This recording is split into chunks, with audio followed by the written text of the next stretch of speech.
Assalamu alaikum students, I welcome you all in today's lecture after the Eid holidays. I hope you have enjoyed it the most.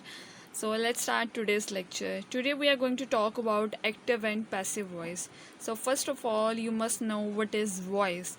You may see the basic sentence structure here. I have already told you in my previous lectures of translation that the basic structure of a sentence comprises of subject, verb, and object. So, voice is something that tells us the relationship between subject, verb, and object. And when we want to talk about active voice means in a sentence the subject does its verb itself. And in passive voice, the work is done by object and subject becomes passive. You can see the structure here, the difference between the active structure and the passive structure. In it says subject, verb, and object, while in passive voice the positions of subject and objects are changed like this. Object becomes active and subject becomes passive, weak, and object is followed by to be or the form of verb plus past participle. We always use third form of the verb in passive voice, and it is followed by the preposition by and then the subject. So this is how the active voice and the passive voice are going to work. This is the main structure of the active voice and passive voice. Let's have a look at this example. She eats cookies. She is the subject, eats is the verb, and cookies is object. So this is the basic structure of an active voice. She eats cookies. And when we want to change it into passive voice, we will change the positions of subject and object. So cookies will be active and she will be passive. Cookies are is the form of helping verb, and eaten, eats third form will be eaten. Cookies are eaten by her. So the objective case of she is her. So you see, this is the pattern of passive voice. This was the pattern of active voice, and this is passive voice. We will follow the same structure of sentence in all active voice and passive voice sentences. Now, as you have understood the basic structure of an active voice and passive voice, let's talk about specifically the indefinite tenses. In today's lecture, we are going to talk about all indefinite tenses, whether of present, past, and future.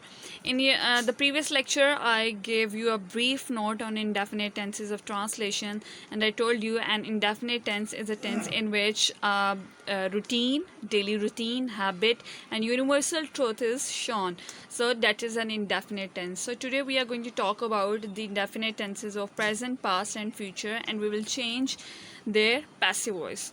So let's have a look at present indefinite tense. I have used only one example, and I have, as I always do, and I have changed the same example into its past and then future, and then I have changed their voice. He drinks milk. You see, first of all, you are supposed to change the positions of subject and object, okay? And you have to keep in your mind that you are supposed to use always the third form of the verb with the helping verb. So this is the indefinite tense. He drinks milk. He and milk's position will be changed. Milk, and it is the present indefinite, so is, and drinks third form is drunk. Milk is drunk, and I told you that by the preposition will be used. Milk is drunk by him. His objective case is him. So this is how I have changed present indefinite into its passive voice. Let's have a look at the past tense. He drank milk. Okay, as you have come to know that this is the past tense, because here is the second form of verb. He drank milk, and again changing the positions of subject and object. Milk was drunk by him. And have a look at the future. He will drink milk. So milk will be drunk by him. Helping verb will be, and the third form of drink will be used, and the same procedure. So you may see the comparative analysis of present, past, and future, and their passive voice as well. As I have given you the examples, the comparative examples of all the tenses of indefinite, present, past, and future, let me give you the basic structure or the rules we are going to follow in present indefinite, past indefinite, and future indefinite passive voice. The helping verbs in present indefinite will be used is, am, are plus third form of the verb. In past we will use was and were with third form of verb, and in future we will use will be and shall be third form of verb. So this is the basic rules we are going to use in indefinite tenses. Let me give you some examples so that you may understand it more. Okay, have a look at these examples. He sells his clothes. So you may see that this is the present indefinite tense, and in present indefinite tense I told you that you will use is, am, and are as helping verb and with the third form of verb. So change the positions of subject with object. His clothes are third form of sell is sold. His clothes are sold by him. The other example is he sold his clothes. So this is the past indefinite. So we will use was and verb as helping verbs and third form of verb. He sold his clothes. His clothes were sold by him. And the last example is he will sell his clothes. As you see that this is the future tense, future indefinite.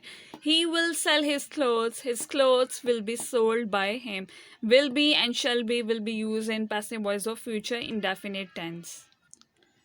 I hope you have understood all the rules and the basic structure of the passive voice sentences. I have told you the basic thing to learn the rules of active voice and passive voice is that first of all, when a sentence is given to you to change it into its passive voice, you have to look which tense is used. So you will recognize after once you are recognize the tense in that sentence, so you will be able to change it into its passive voice. He will sell his clothes, like it's clearly telling us that this is future indefinite tense. So today we talked about all the indefinite tenses now of present, past, and future, and I told you the basic structure of a passive voice sentence. In an active voice, subject, verb, and object is followed by while in a passive voice sentence, object plus to be form with third form of verb and object with by is used. So this is the basic lecture about indefinite tenses.